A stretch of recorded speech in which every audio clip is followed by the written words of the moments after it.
Hey y'all, this is Aemok, Madam Hexe, and kayce. And this is Trouble Comes in 3. This podcast discusses scandalous topics like communication and sexual health, along with kink, leather, and ethical non-monogamy. If you're under 18, please leave us and check out scarletteen.com. For those over 18, welcome and let's get naughty. It's never not funny. It's never not funny. So, we have a special guest tonight. We do. Much to his distress. Yeah, he's trying to morph through his chair in a way at the moment. Not because we made him be there. Actually, she did. I did, but that's my prerogative. Right. But because he's generally very shy. Say hello. Who are you? Hi. I go by Spielzeug in the scene. I am the slave of Madam Hexe. And that's it. There we go. And cut. So there we go. All right. So, Madam Hexe, why did we bring Spielzeug here? Because our topic this evening is going to be FLR, which is female-led relationships, and that includes femdom with male submissive type relationships. Or we'll get to the question about female. I see you in the corner of my eye there. We'll get to that. Do you still call it FLR if it's two women? We'll get to that conversation. We've had those conversations before, so it's an interesting concept. But for tonight, for the conversation with Spielzeug, we're going to focus it on female-dominant, female-led relationship, and a male-submissive or male counterpart. So just for definition's sakes. Yep? Yep. Sounds good? Sounds good. All right. So when I think of FLR relationships, I think of a lot of 1950s reversed. Yeah. So in traditional 1950s, it's a man leading the house and the woman being that quintessential proper housewife. Mm-hmm. But in reverse, the woman is the leader of the home and the guy generally fills in more submissive, domestic kind of role. Domestic kind of role, yeah, right. Exactly. That or findom, financial domination. Mm-hmm. Yeah. That's generally how I see it. Right. When I see it represented in media or, at events and things like that. I don't think that's inaccurate. And I would say there's definitely, I think, the 1950s reverse feel. For example, he does function as a domestic servant in my home. Currently he cohabitates. He didn't always. It used to be that he would come to my home every day after work and be there before I did. And he'd take my shoes off, put on my slippers, make me a cocktail. That very much I Love Lucy sitcom kind of thing that you see that the happy housewife would normally do. But in this case, it was him. Maybe. Happy house boy. Happy house boy. Obviously, COVID and everything has changed our functions. We've both been working from home. But instead of a cocktail at the end of the night, although he has been working on his bartending skills, so that's much to the joy of all my friends. He's in the morning, he's in charge of making coffee and tea service, bringing me coffee and tea, when we start the workday and things like that. So he still has the domestic role as far as cleaning and maintaining the home. But I don't know. I don't dress him 1950s, but it's the same kind of concept. Mm-hmm. Do you have a question, Kayla? Do you have thoughts? My exposure to FLR has been sparse but diverse. Mm-hmm. And so I've seen it played out in a lot of different ways. I've seen it played out kind of in the reverse 1950s household. I actually have a friend who knows a couple out in Hawaii who are reverse 1950s, and they do a lot of objectification. And so the husband would actually be a record player, and she will sit him in the corner, and he will have to sing to her while she goes about her day, daily routine. So that's really fun. But then I've also met couples online who are female-led, but it's essentially a daddy little girl relationship, but the little girl is the one in charge. And I got you, bossy princess kind of. Yeah, princess gets what princess wants. I got you. And so not my preferred flavor, but no, but it's an interesting take on female-led relationship because a lot of people think caregiver and little, and the caregiver is definitely the one in charge, but it's not always. I do see a lot of bratty bossy princess. Yeah, kind of. I also do, now that I think about it, and I never really put it under the female-led, even though it totally is mommy and little. Mommy and little. So like mommy and boy, Little, mommy and girl. Yeah. That, I mean, where the mommy is female identified. Right. Yeah. Right. I just never thought to put that in the same category until you said I something. never thought about it, but it was, we were on the topic of female-led relationships in one of the groups, and that came up, and so it was an interesting exposure, but other than that, I haven't really had a lot of encounters with it, aside from, like, the people that I've met going through dungeons and things like that, where it's very obvious that it's... I think a lot of, like, some of the ones that are less, like, niche, like less caregiver and little less like 1950s kind of role, and just kind of like a femdom or FLR relationship. You see a lot of where the male submissive is not overtly fawning, not like a grovelly kind of worm type role, but more of kind of like, this is a high functioning human man and he chooses to kneel kind of thing. But typically you always see things like chastity is a big thing in FLR, whether it's like a full-time lifestyle or if it's a bedroom games, you see that a lot. Cuckolding is a big thing in FLR because it's kind of utilizing the male partner as entertainment and it's belittlement and it's super fun. So those are kind of similar trends that we see a lot. But I feel like we're looking at you, Spielzeug. Yeah, he's like, oh god. He's the cutest smile. Why don't you tell everybody a little bit on how you got involved with BDSM and how you kind of found femdom as a lifestyle? Before we start that, I will preface both of the dogs of the Trouble Comes in 3 polycule are here this evening and may be snoring. Please ignore them. Yes. He really thought we were going to skip him after that. He was just listening. No. I was trying to remember the question. How'd you get started in BDSM? And Right. speak loudly. We all miss you. Okay. Sorry. So I got started. Agnes. Just make him a little. You got started. I got started, well, originally, like, I mean, if we're going really far back, just like discovering BDSM in general, probably the first time that I think I've always had an inclination towards service and an inclination towards submitting to women. But the first time that I ever considered or thought or heard of something like BDSM was probably watching the movie Mr. and Mrs. Smith with Brad Pitt and Angelina Jolie, and there's a scene where she like is pretending to be a dominatrix because she's an assassin. She kills this guy. But I did it for you, did it? But I mean, it would do it for me too. So. This is your true origin story. The dying part, but the rest of it was great. Up to that moment was good. Yeah, so, and that led me to, begin searching and finding out more things. Women who kill men and look sexy. right. Well, yeah, that's where I found out what the word, like, dominatrix was, and then going down that rabbit hole and all other kinds of rabbit holes.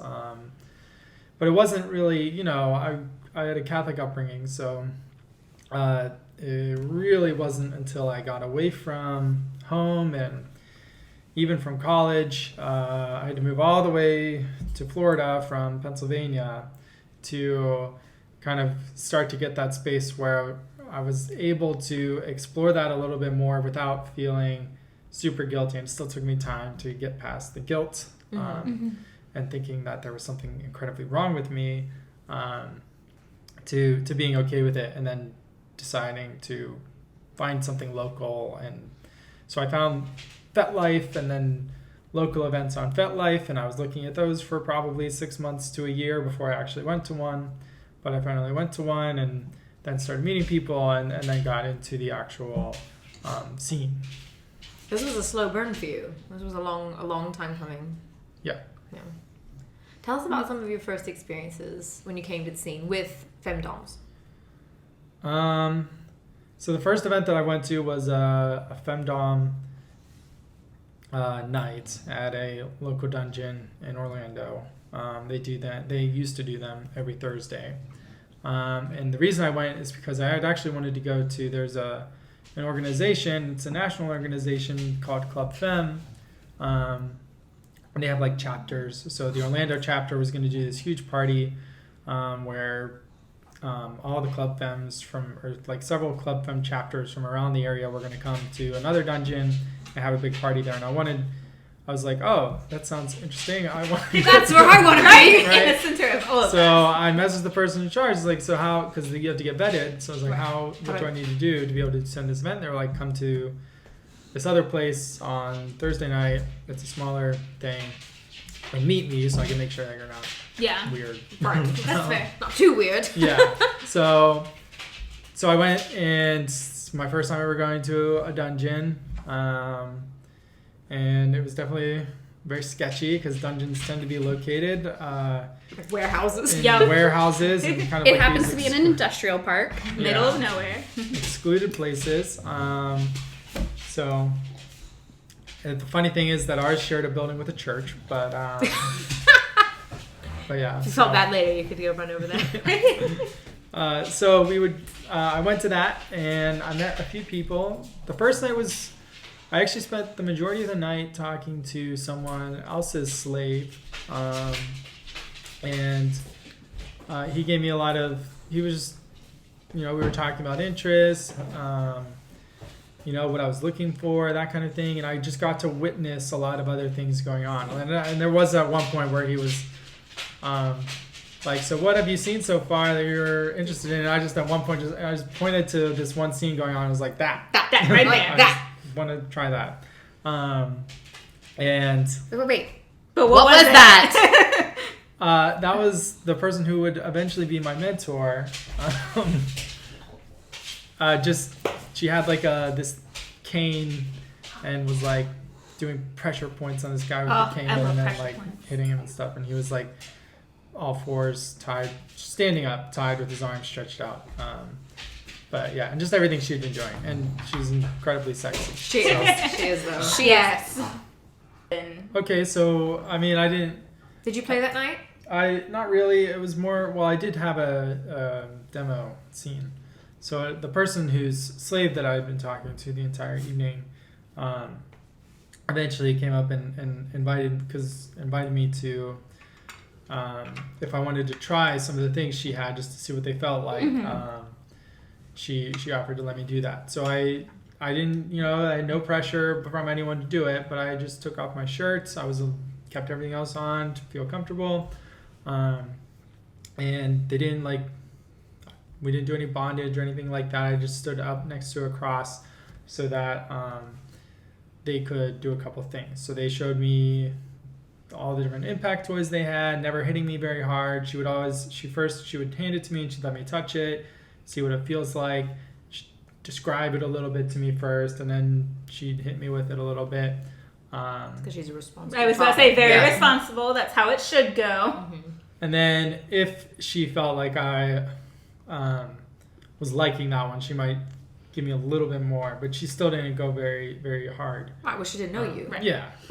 It's always better to start off slow, especially with new Yeah. people. Yeah. Even though they might tell you they want a 10, Right. because Leave them it's wanting easier more. to let them come back Right. than to break them the first day out the gate. Exactly. Yeah. Exactly. And she also had an electric wand, so on a very low setting. She showed me a few of the glass items. She had a metal one, but did not touch me with it because They're intense and lovely. yeah. And she called it her sword because it was literally just like a stick. And so when it's that small of a point, there's Hyper-focused, yeah. a lot going on there. So yeah, and then I met a few other people. I met my mentor that evening, but it wasn't until later that she would offer that if I ever wanted to try anything with her, we could do a scene or something. So it wasn't until much later, or like at least a month later, that that developed. So you worked your way into the community. Yeah. You built trust, Yeah. Yeah, which is what we tell people you should do. You know, I don't know if people should really expect to be like, nobody knows me, I'm going to jump right in and have a scene. There are people that provide pickup play, but I think a realistic expectation is kind of what you painted. Yeah. Well, and it used to be that. You used to not be able to just walk into a random dungeon and sign up and go enjoy yourself. You had to know somebody who knew somebody to get into the party. And they had to meet you. The vetting ahead of time and all of that. That used to be commonplace. Nowadays, there's more spaces where it's just open to anybody and they can come in and do whatever they want, and with very little vetting on the front. Right. So how did you come to realize that it was really the DS part, the submission part, that's what tickled you? Not just the fetish, not just the kinks, like not just rope, not just impact, but specifically submission. That was kind of your bread and butter. Well, when I first got involved in the scene, I wasn't really sure if I wanted to be an actual submissive and give up any modicum of independence or not. At first, I was just, exploring the BDSM side of things, and not even sexual. A lot of people sometimes assume that if you're doing BDSM, you're also doing sex. In my case, at least, I was actually still a virgin at this point, but still experiencing like BDSM type scenes, mostly impact play. So as that developed once I started with my mentor, I kind of started playing with her exclusively. I wasn't really interested in playing with anybody else. Well, I can see why. She's fantastic. And we built up a relationship, and we built up trust. And the other people that I played with, some of them had been fine, some of them had not been. But even the people who were fine, it was just like, it's just not her. It's not her. Yeah, I know that feeling. So I stuck with her for a while, and as that developed and got deeper, got more intense, the scenes got more intense, there was a stronger desire to do things outside of it. Like I was trying to get an opportunity to like go to her house and like clean her. But my husband's like, no. Yeah. Right. She was married, and they were still figuring out things, because that was new for them too. She'd been topping for a long while, but he was still getting used to the idea of her being a dominant versus his submissive. Right, because that's how they started out. Yeah, they started out as DS, and that slowly turned into D/D. Yeah, double D. Double D's. Our favorite. You would have thought. What kind of things was she mentoring you in? Primarily just play experiences, pushing limits as we continued and progressed, but also occasionally opportunities to do more service type things. Dungeon etiquette. Yeah, dungeon etiquette. I started dressing up when I would go to the dungeon. Mm-hmm. She did allow me to, and her husband allowed me to take her to dinner on one occasion at least.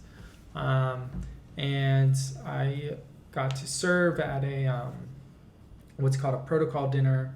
So the dungeon hosted a protocol dinner. Life goals. The girls are just fanning themselves with envy. I love doing protocol dinners. I've gotten to do them a number of times. We'll get it on the list. So I got to do one of those, and she was the one who was kind of guiding me through that process and all the rules and things you have to keep in mind when you're doing one of those things. And eventually we evolved from just a play partner relationship to she was able to get to the point where I could like put like on FetLife there's different options for like relationship statuses, and I was able to say that I was in service to her. Mm-hmm. That's like the best moment ever. So when he messaged me, I messaged her. I was like, "Do you know he's doing this?" And she's like, "I told him to." I was like, "Okay, good." Just checking. This is the equvalent of like the kinky version of like Facebook making official. Facebook official, Right? It's kind of a thing. It's kind of cute, yeah. Yeah, I remember taking a screenshot and messaging her saying, "Hi, I don't think we know each other, but is this yours?"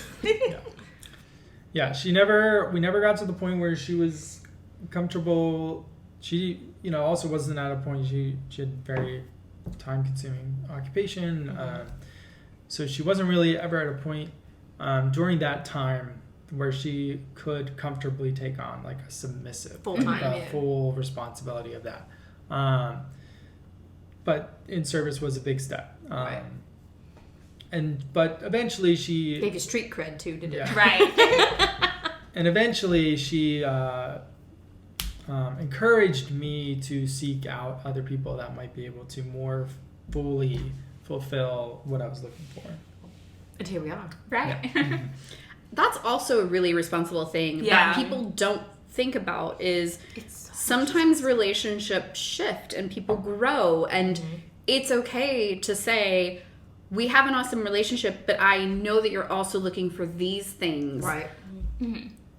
I want you to try to make sure that all of your cups are getting filled. Yeah. Right. That and accepting that you can't take on the amount of effort that it's going to take to build something Gotta know is your a big limits. one.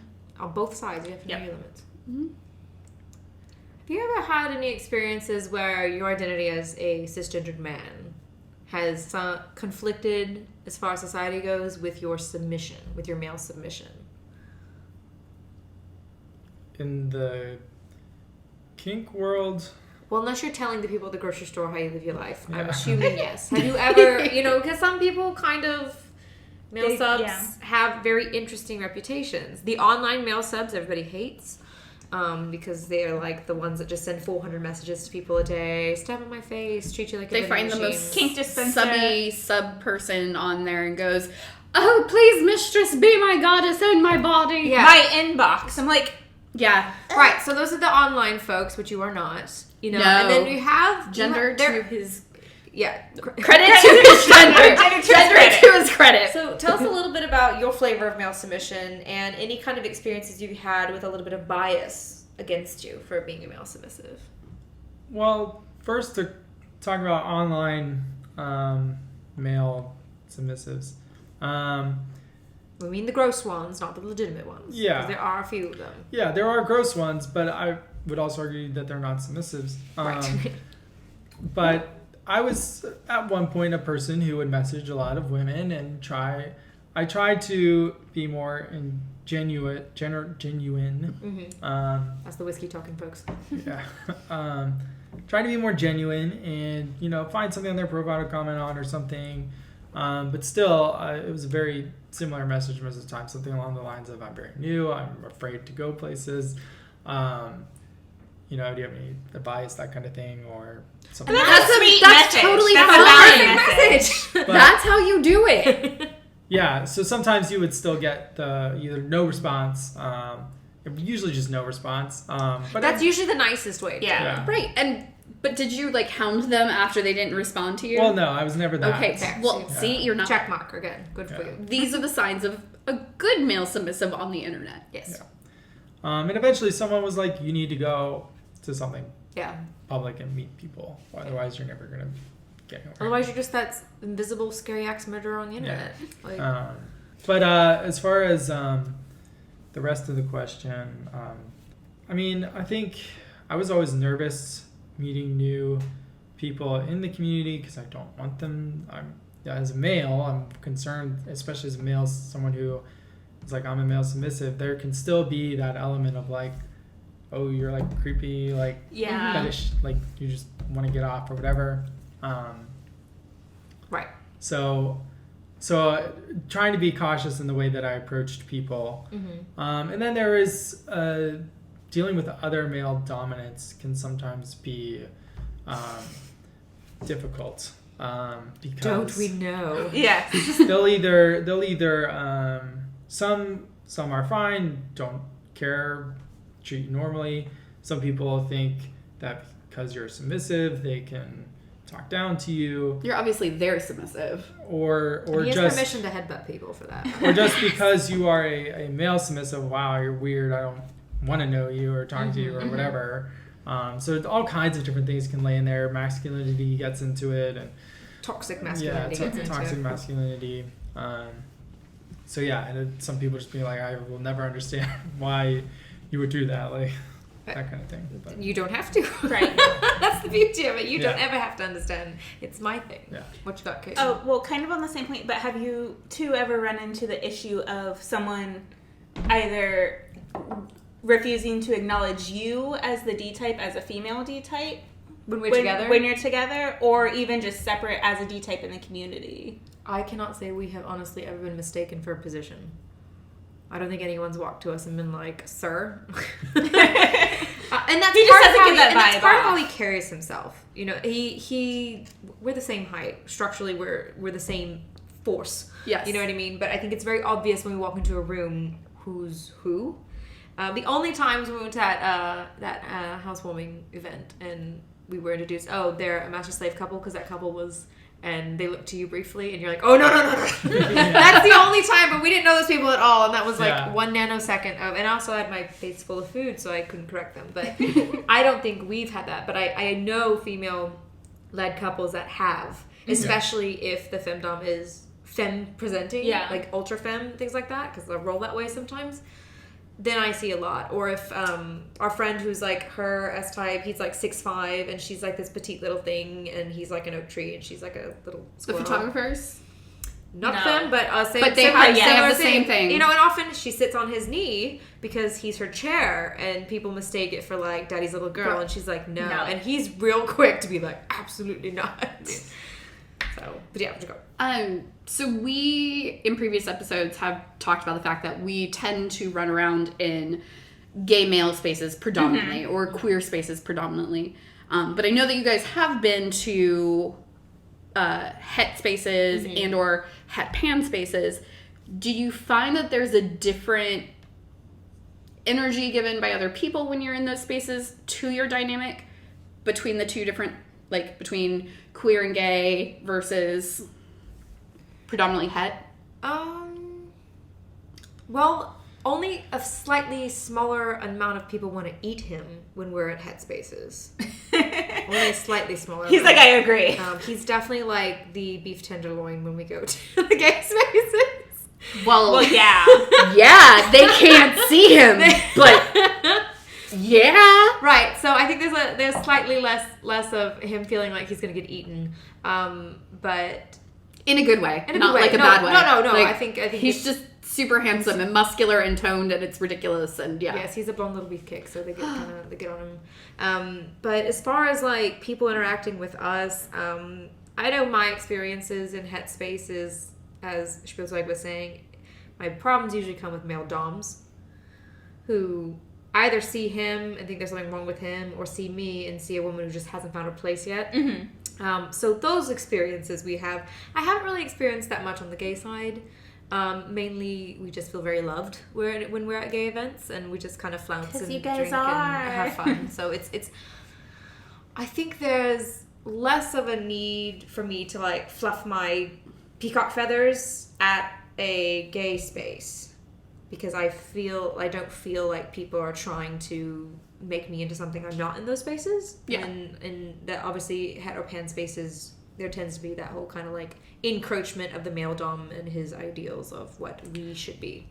a lot of het pan spaces still tend to be very patriarchally driven and patriarchal spaces. So the fact you're breaking that, and not just breaking it a little bit, smashing it to many pieces, Right. like Makes people scares uncomfortable. people. It does. Male and female. Oh yeah, it does. Yeah. What are your thoughts on that? I agree. Like, especially as when we go places together, it's not a huge difference in the places we've gone. I will say, before we were together and I was more exploring just the Orlando scene, there could be sometimes a difference in that there's two locations to go. I think the one place has gotten better and is definitely, like, if you go there now, I feel like there's a lot more diversity than there was before, and especially compared to like 20 years ago, because it used to be a very hetero space, but I think it's very much become a much more diverse space than that, versus the other one was like they had like a gay male Wednesday nights and other things, and the femdom nights that the other place didn't have. So I would always go to the femdom night. That's where I felt most comfortable. That's where you want to be, yeah. But yeah, I mean, yeah, I would say as a male submissive, like I definitely always wanted to go to the femdom nights, and there was less reason for me to go to the other place because there were less female dominants there. That's fair. I feel like though I've gone more recently, it's like, okay, now there's a lot of people. Yeah. But, yeah. But yeah. I would, talking about the difference, I mean, yeah, when it comes to male dominance, hetero male dominants are typically more of a problem, but I've had my problems with gay male dominance. Oh, for sure. So it's always something. Right. It's always There's always going to that one upset person. somebody, so Yeah. you might as well just have fun regardless. But I think we'd like to know a little more also, we kind of ghosted over it, but kind of your flavor or your take on male submission. You know, you see a lot, like we're talking about what they're little boys, you use the moniker slave. Yeah. So we'll talk a little bit about how our MS is different from how we started with our DS, how it evolved maybe, and then kind of your identity in that branch. Yeah, I mean, I think male submission can take a lot of different forms. I think a lot of the so-called online male subs are just horny bottoms. They may or may not be interested in actual service. I think that is something that you have to explore. Like, for example, with myself, I wasn't sure if I was really interested in the actual service until I got involved. And then I was like, okay, yes, that's important to me. So, but our dynamic, it started off as a long distance. We went with the moniker submissive to start with. And that slowly evolved over time as the relationship grew and the trust grew. I became more comfortable and both of us became more desiring, more extreme exchange. But that can take a lot of different forms. You can have people who don't want to exchange very much power, but they still want to have that, maybe moniker, or all different types of monikers. Like, Well, let's talk about you. Yes. okay. Why the slave moniker? Why was that important?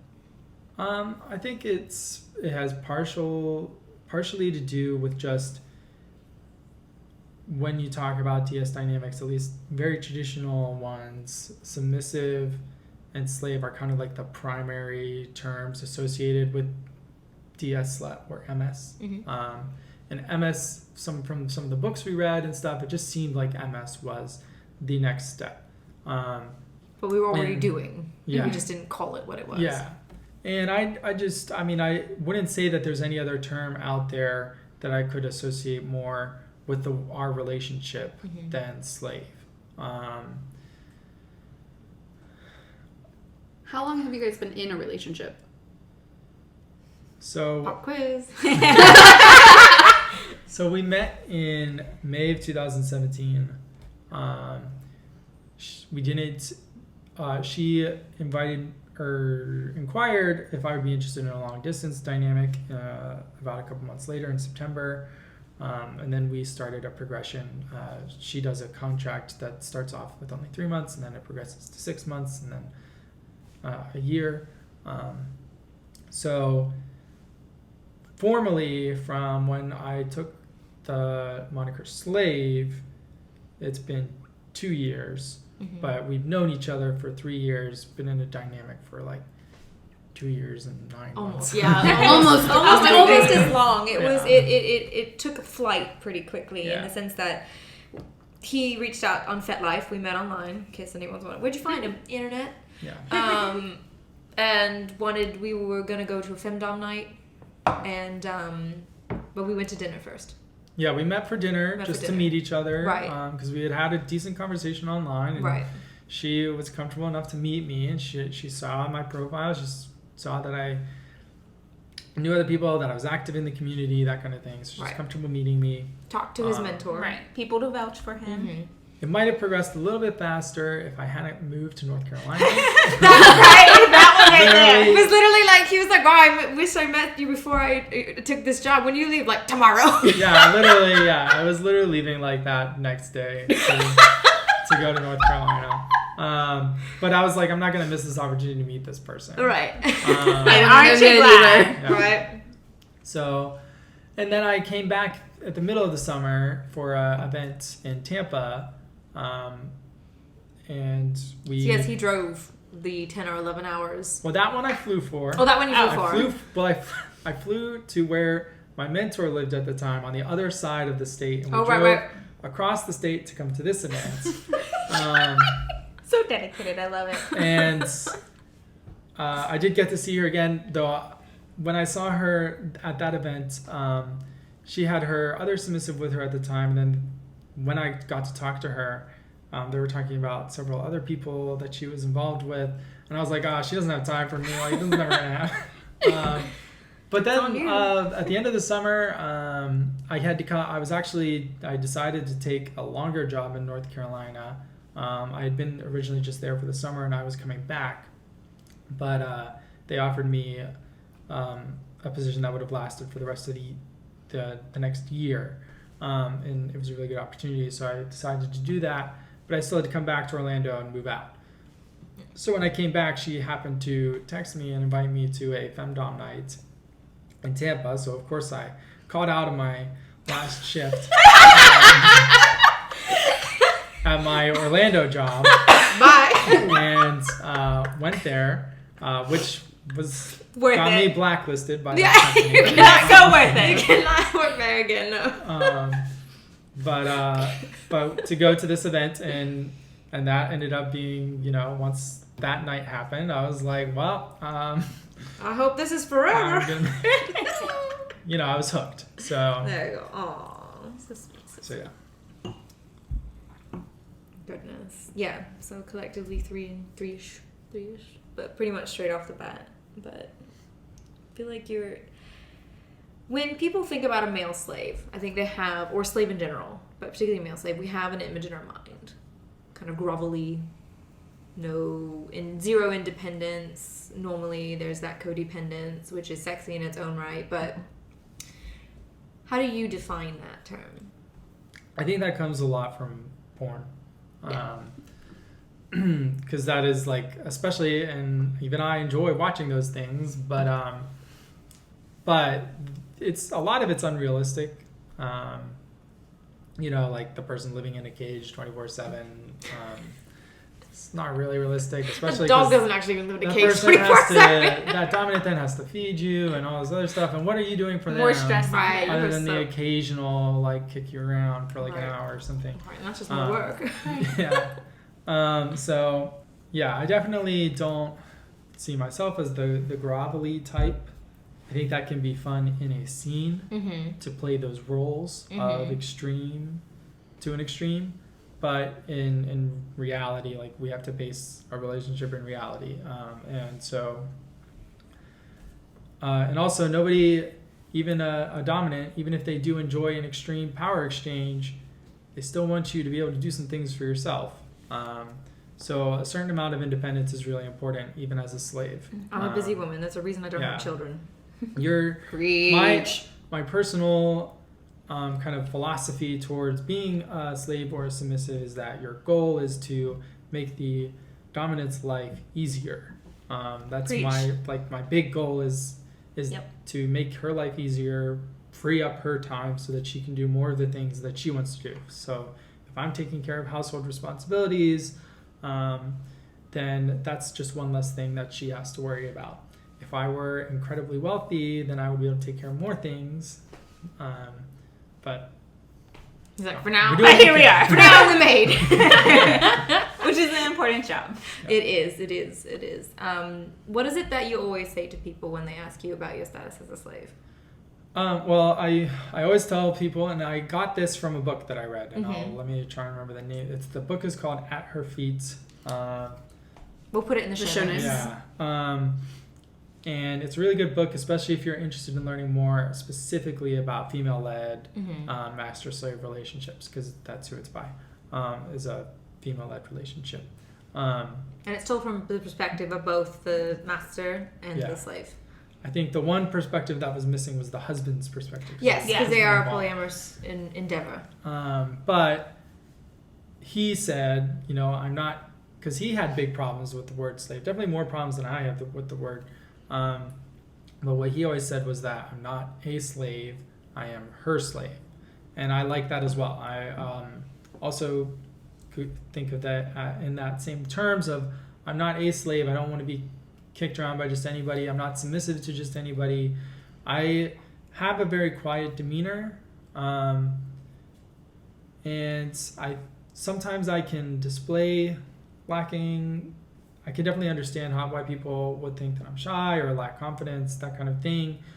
But in my own mind, I don't feel that way. Look for those tiny smirks. Right. Yeah. With enough whiskey, all the internal thoughts become external thoughts.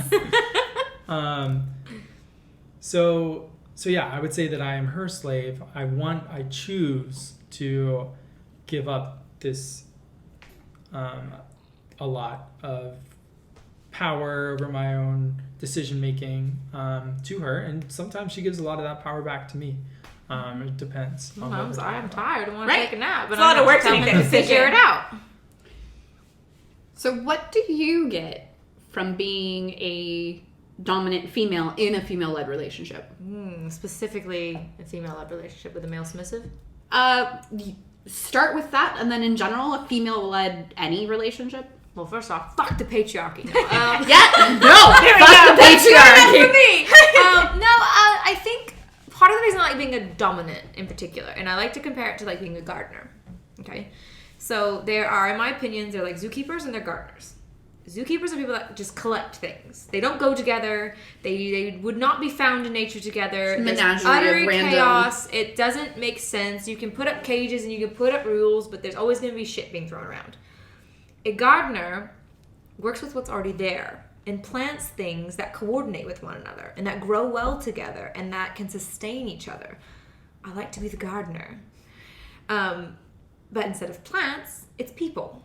I like cultivating people. That's my secret daddy thing is I like to build people up. I like to take people that may have like low confidence or are not sure of a skill set or for whatever reason and empower them to move upwards in whatever capacity it is. Even if it's just like, I want to be the best Don coffee maker in the world or in the town, whatever.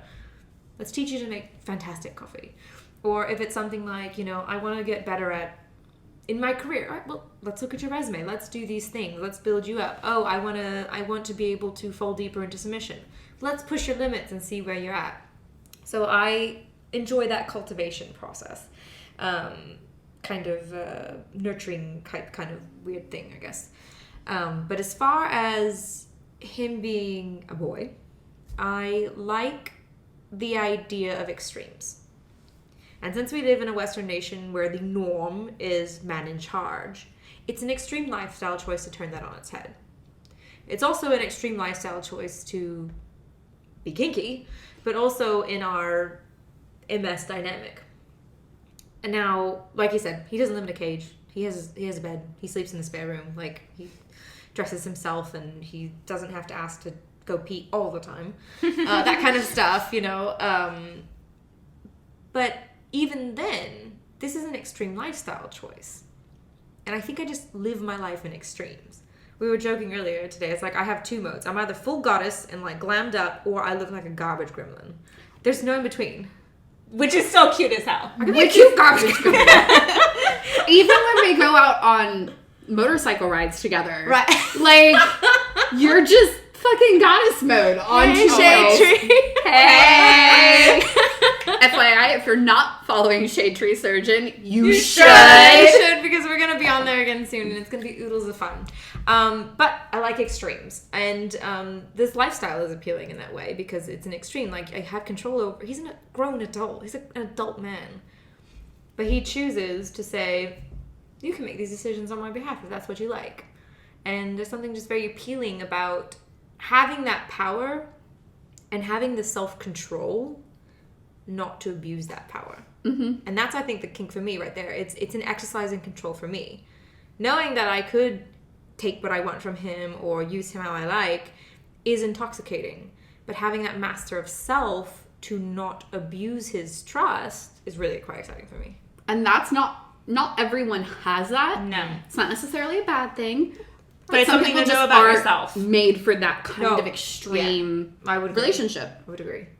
It's like we always say the title of master should be master of craft, so your play or how you live your life, and master of self, your self-control. So what about female-led relationships that aren't necessarily with a male? Like, I know Kaitlyn, there's been conversations about female-led relationships with other females. Like Is one of that a thing? my questions is, it's like, Yeah. so FLR, female relationships, are always in reference to a female dominant and male submissive. And so one of the questions I asked you, actually before we sat in on a discussion about FLRs, Right. is, would it still be considered an FLR if it was with another woman? I don't think so, and I've been thinking about it, and here's going to be my reasoning for it. There's no need to delineate it, right? So you have two women. There's not a societal expectation, right? Now, there is some, like, in the queer women community, like butch and femme, but we all know that the butches just want to keep the femmes happy, and I see you, girls, I see you. Right. So we still know she's in charge, so it's fine. I think the reason it is pointed out in a female and male space as female-led is because it is turning the expectation on its head. Okay. I think that's why it's delineated that way. Okay. Like with me and my baby girl, I don't consider us female-led, I just consider us gay. Okay. or queer, I guess. You know, like I don't. And see, but like that's also part of like why I was having the question, because like we had that conversation before too, but it's also you two don't necessarily have a DS specific dynamic right now. She's working. Yeah, but not right now, and so like that's where it's like But trying to FLR find lines. lives not just in not just in DS. It lives in vanilla. I know I have a vanilla friend couple that they live an FLR lifestyle. They just don't have the kinky sex part. But she runs that house, and he is happy to let her. Okay. So it may not be called DS, but it's a consensual give up of power. Yeah. I will say Grandma Oh yeah. definitely ran that house. Grandpa was on ships Yes. 6 to 12 months at a time. Grandma ran that house. I think they were also kinky, but that is not confirmed. But they're not confirmed. Okay. Right. Not Not confirmed. confirmed. So I think that, so in my opinion, I wouldn't classify it because I don't need to quantify it. Okay. When I'm with another woman, like we're both, it's female led. Do I say female followed? And the reason we don't say that in heterosexual couples is because the expectation is that it's female followed. So when it's inversed, you have to point it out. It's kind of like when people say, "Oh, she's a woman doctor." She's a doctor, but because it was more rare at one point, and I think might still be, you say, "Oh, woman doctor, woman pilot, woman lawyer." Like you are pointing out the difference because it's a deviation from the norm. Okay. My opinion. Oh, This is not fact. This is my opinion. that's all we can give sometimes. That's all we can give some time. I think it's a pretty solid. Yeah, no, I feel like it opinion. has a good basis to it. No, I accept that answer. It's always been a question. Well, But recently I've been a never question. I've never had to think about it though before. It was the first time someone asked, like, "Well, what would you call it with two women?" I'm like, "Two women." Right. So I didn't have an answer. So, but I thought about it because I knew you'd circle back like a little shark. I had to be ready. Done. Baby shark. Oh god.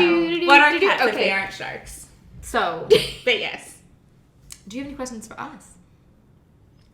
No, but I was Can I gonna- leave? No, he said it, but he had a I was continuation. gonna comment on the FLR thing. Sure. Yeah. Like, I would never tell if there was a female couple and they wanted to say we're a female-led relationship. I would certainly, as a male, never tell them. Yeah. You better not. That's right. No, He's you not gonna can't do that. You better not. But, so I think, because I feel like when you hear that, you might think of different things. Like, maybe, like for me, at first, my first thought is like, well, if it's led by a female, it's a female-led relationship. Right? That was her thought too. Yeah. That was her Caitlin's thought too. Yeah. And I agree with you. I agree that, if there's two females, someone's got to be leading the relationship. We both happen to be female, so Some either way, people, I think there some people do feel like there can be a 50-50 relationship, but I feel like that's very rare, if True ever. 50-50 is Yeah. exceptionally rare. Yeah. I mean, in totally non-kinky couples, Right. one person's gonna have More better means. cooking skills. Yes. Right, yeah. One might have more of a, like, better with money. Right. One person might be better with the kids. Exactly. And those are not necessarily, even though we often think of them as very gendered. Like, obviously, women are going to be good at cooking and Have you met my children. sister? Have you met my mom? Right, but yeah. But they're not. They're Yeah. just skill sets that people have. I will totally tell you, my ex-husband, definitely the chef in our house. Was he a literal He chef, taught though? me I'm Literal chef. much better, Right. but he was a chef. Right, exactly. I burnt water. It's kind of like him. Yeah, it's a thing. But I'm way better now. A little bit better now. But He is too. they're just skill sets that people have, and we start equating them to genders, but really that doesn't unbalance the relationship. No. It's more about like choosing for decision making. Right. Decision making. I guess it comes down to, like, is there a final decision maker in Yeah. this relationship or not? Right. Like, in Catholic households, not all Catholic households do this, but there is kind of in the vows, there's kind of like this suggestion that it's the man who should be the one in charge at the end of the day. Yeah. And that the woman is supposed to bow out. bow out or submit In a to them. lot of native homes, it's the opposite. The woman has the eldest woman has the final say. In case anyone wanted to know. And for heathens, hell yeah. In case you wanted to know. But yeah, no.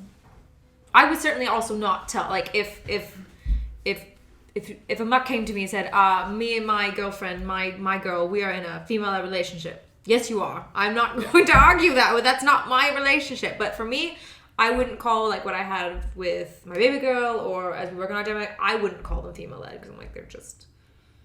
Yes, I mean, They're just there. obviously. There's no other choice. What else would it be? It's not going to be male-led. There's no man. So kind It's of like that qualifier. the more important distinction might be, if there's some other power exchange going on there. Right. or not. Yeah. That would be for me more of like, are you daddy? Are you ma'am? Are you that kind of thing? But yeah. Ooh, look at you. Do you have any advice for submissive men out there trying to find partners, get involved, kind of like best practices in your opinion?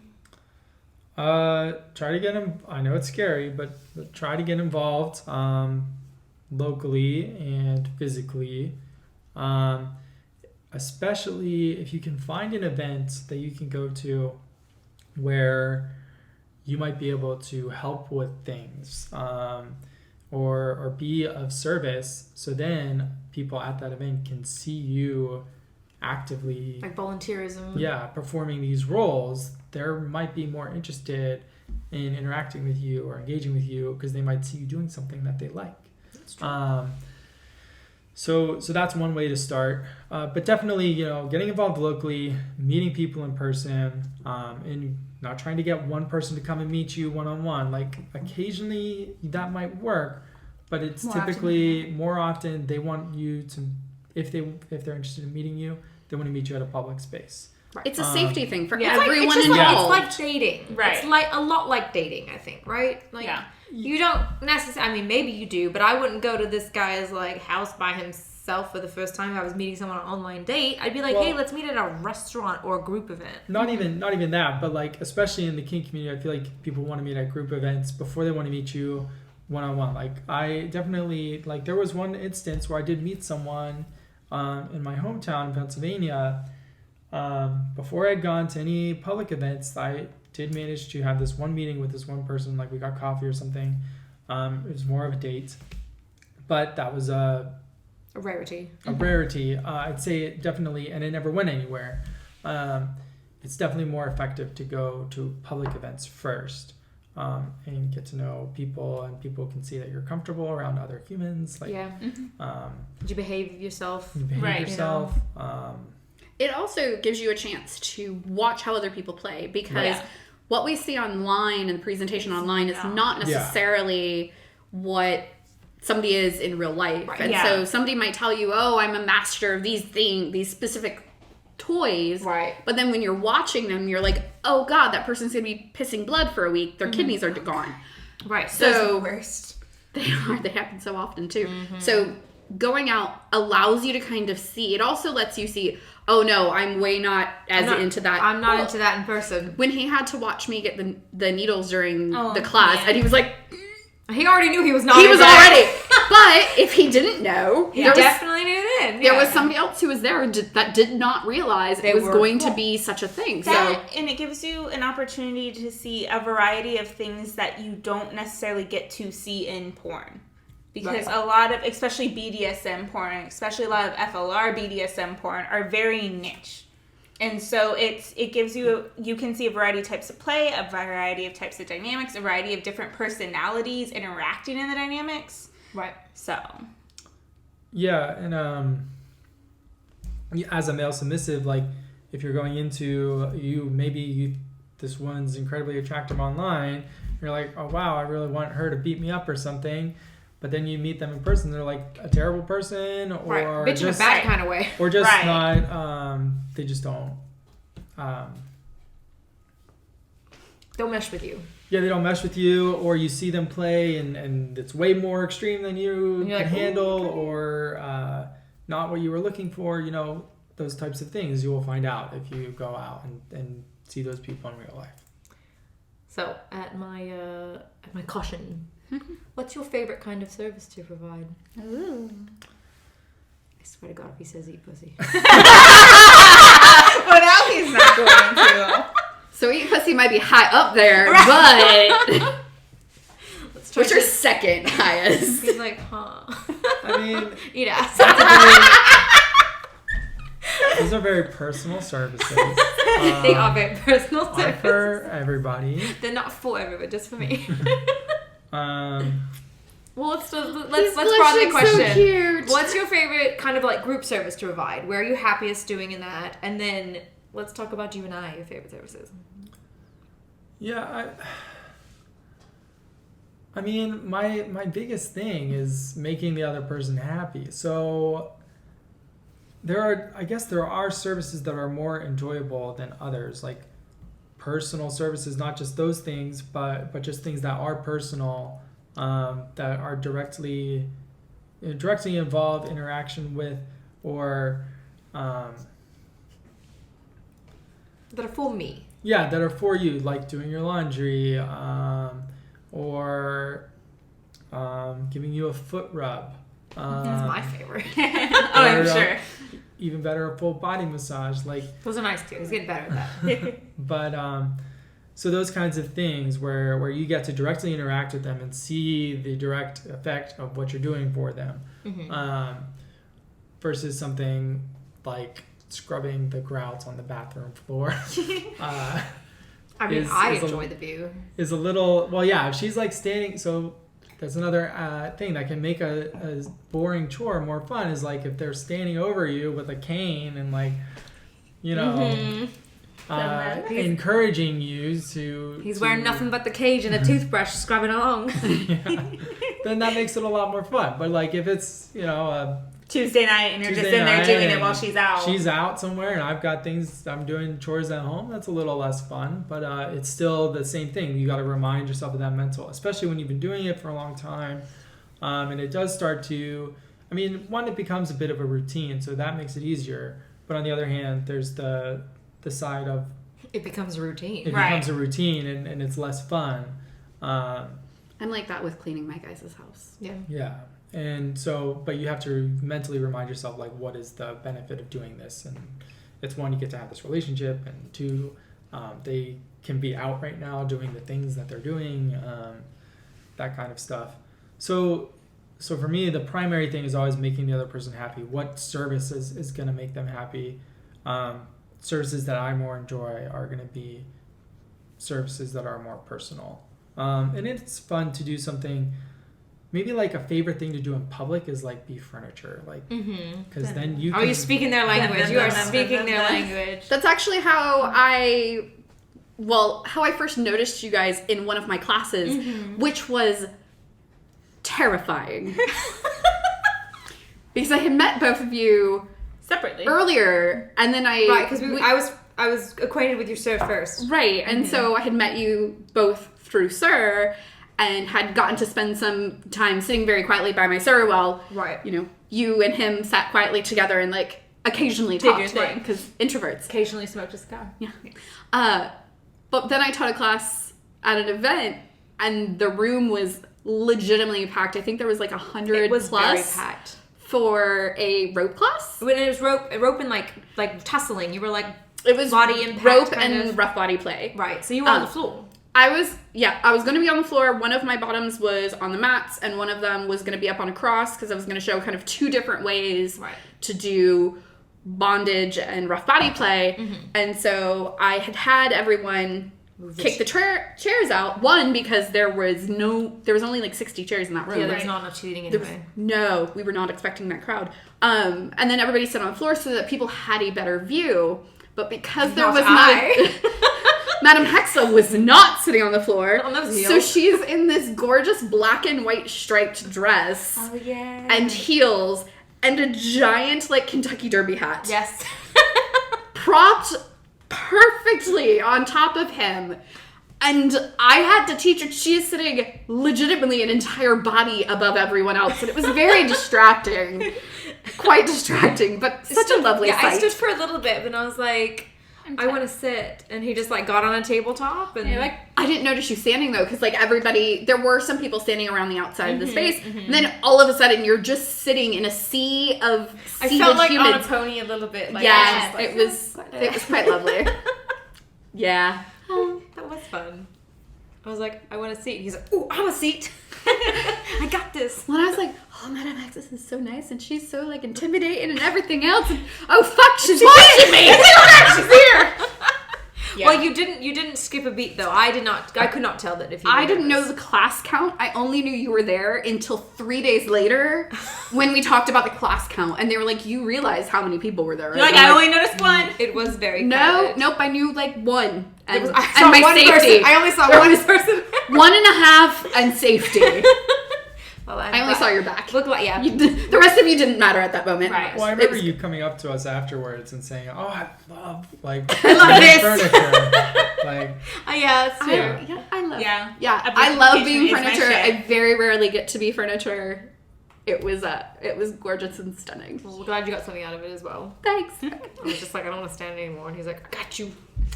So, are there any resources that you can recommend, either of you, for people who are interested in maybe exploring this or understanding it better or just getting their rocks off at some knowledge? As far as, like, FLR in particular, definitely the At Her Feet book we talked about. I mentioned femdom for nice girls in a prior episode. That's great if you're like, I'm not sure I can be a female dominant, but you have a partner who's interested in it, or you're just kind of toying with the idea. That's a great resource for, like, absolute beginners.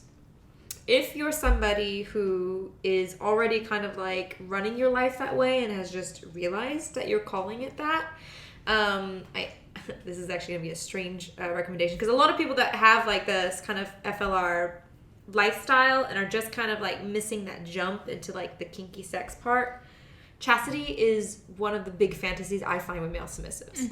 Because their dick is their sign of manhood. So having it caged, having it not accessible to them, they're not being able to masturbate, not being able to, like, kind of assert themselves sexually, is a huge turn on for a lot of male submissives. So is CBT. Chastity is a form of CBT because there is compression involved. There is denial involved in that. So I actually recommend a book called The Family Jewels. It is written by a man, it's written by a gay man, but it is a fantastic beginner's guide to all things chastity and CBT. From very mild to more extreme kind of stuff. So I do recommend that for women who are interested in getting involved, especially if there's someone whose partners has said, hey, I'd really like you to mess up my junk, and you're like, well, I don't want to kill you. Or, like, cause permanent damage. Yeah. The Family Jewels, we'll look up the author.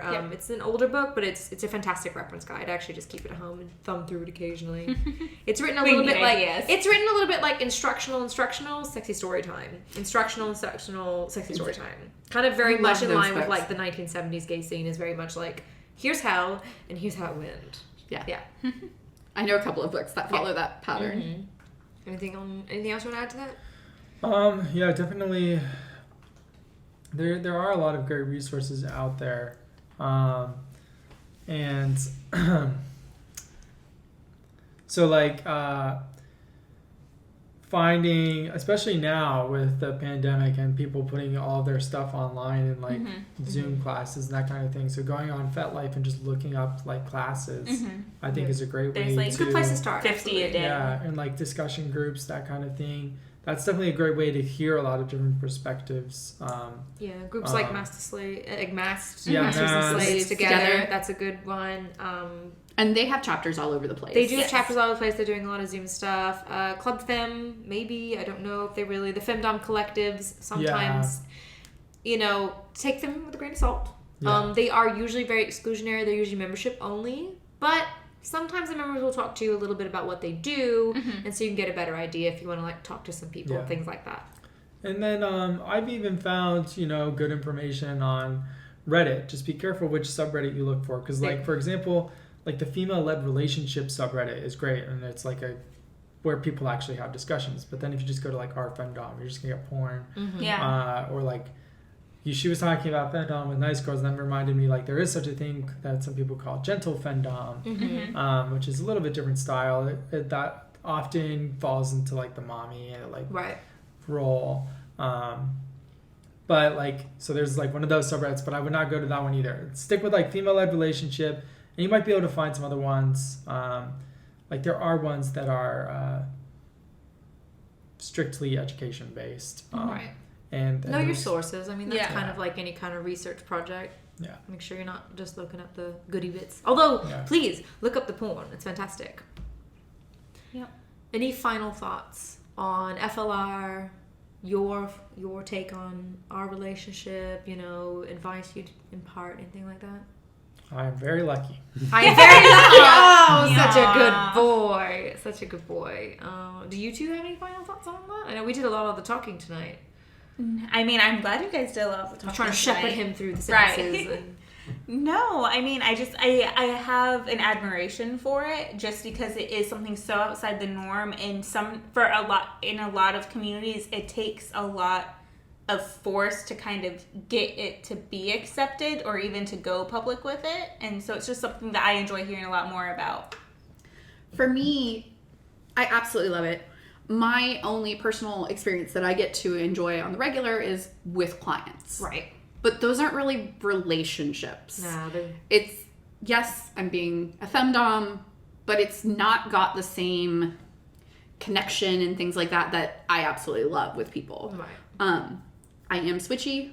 Similar to you, I am submissive to my guys. That's it. Like Anyone else can fuck off. I might be in a mood to be of service or, be useful, but my service is to them. Right.